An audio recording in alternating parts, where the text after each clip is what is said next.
the police didn't read you your Miranda rights. Did they have to? If they did have to, and they didn't, what are the consequences? Well, I'll give you some answers. My name is Mike Hills. I've been a criminal defense attorney for the last 26 plus years.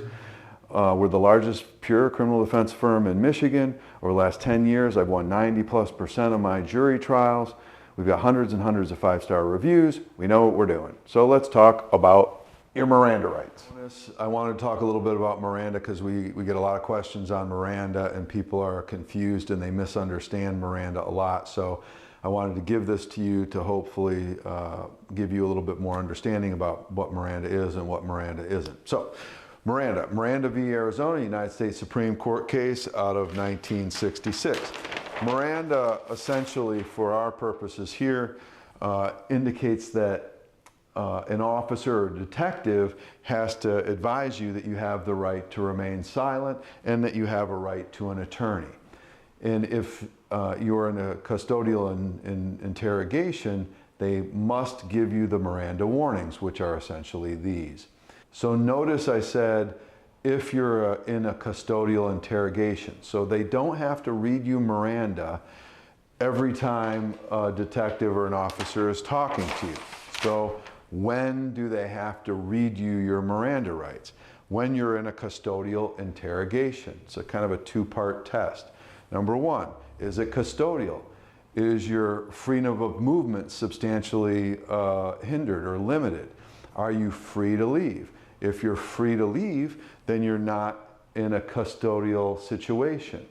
For example, if I'm out on the sidewalk, an officer approaches me and asks me if I was involved in the breaking and entering in the house down the road, I'm not in custody. I'm on the street, I could just say, pound sand, walk away. That's not custody. If you're in the back of a cop car and it's locked and you can't leave, your freedom of movement is restricted in a significant way. You're not free to leave. If you're not free to leave, you have a solid argument that you're in custody. If you're in the jail and they pull you out of your jail cell into an interrogation room and they start asking you questions, you've got a real good argument that you are in custody. All right, that's part one. Part two, is it an interrogation? In other words, are the officers asking you questions? If the officers are asking you questions and you are answering those questions, that is an interrogation. What is not an interrogation, and this happens more times than I can count, usually happens once somebody is arrested, they're in the back of the cop car and they are in custody. So part one is in play. But the suspect in the back of the cop car or our client is making statements, talking to the officer. I didn't know this. I was with her here, but I wasn't with her there.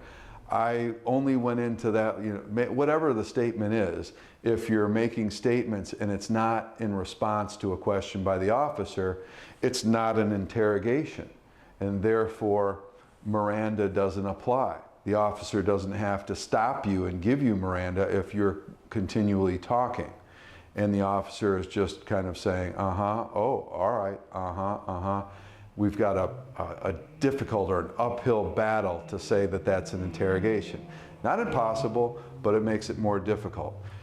Always zip it, because just a word of warning, the cop cars always have dash cams, they've got body cams, you're being recorded, so we're going to hear about it.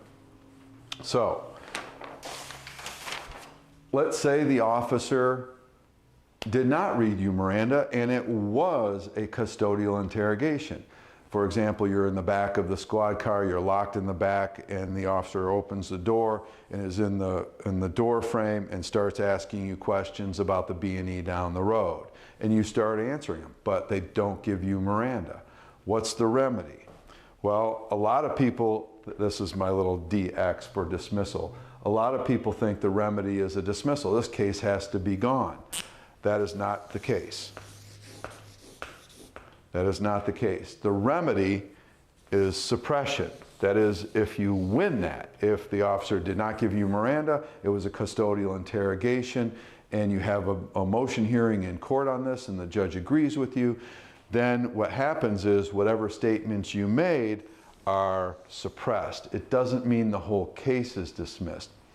It could be if that was, a big part of their case and we lopped that off, it could help to get to a dismissal, but that's not the automatic remedy for a violation of Miranda. So I hope that helps. Thank you so much for watching. I hope you got something out of it.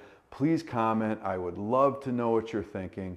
If you need to contact us, there's probably a QR code on here somewhere. There's probably a scrolling number. The contact us information is in the description. We're easy to find. If you need us, please reach out. Stay safe.